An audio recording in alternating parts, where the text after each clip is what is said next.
जैदलपुर के नुआही इलाका हाजीपुर में, जहाँ पर रोज कोई सैलाब ने तबाही मचाई हुई है, जिसमें हजारों एकड़ पर खड़ी फसलें तबाह हो चुकी हैं और सैकड़ों मकानात मुनादे मौजूद हैं। यहाँ पर मकामी आबादी में से कुछ लोग मौजूद हैं, आइए उनसे पूछते हैं कि क्या उनका मुतालबात है और यहाँ पर क्या ज़रूरियात है। जी, ये बस्ती निज़ामाबाद है, हाजीपुर इलाके के अंदर बस्ती निज़ामाबाद। इसमें जो है ना सैलाब तकरीबन कोई 5-6 दिन से आया हुआ है।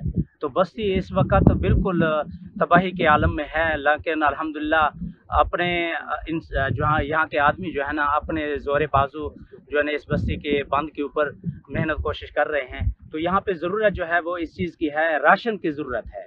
यहाँ पे जो बंदे बंद के ऊपर हैं या आसपास में रह रहे हैं, इनके पास पकाने के लिए कोई चीज़ नहीं है, कोई लकड़ी है ना कोई चीज़ है। जी बिल्कुल, मुतासरीन इस्लाम का कहना है कि यहाँ पर जो है हमें सबसे ज़्यादा जो दिक्कत है रही है वो खाने पीने की अशिया की है और इसके अलावा रहने के लिए कैंप की ज़रूरत है। तो इंतज़ामिया से इनका मुतालबा है कि यहाँ पर जो है ना फौरी तौर पर रिलीफ का काम किया जाए और इनको राशन और खैमे मुहैया किए जाए। जी।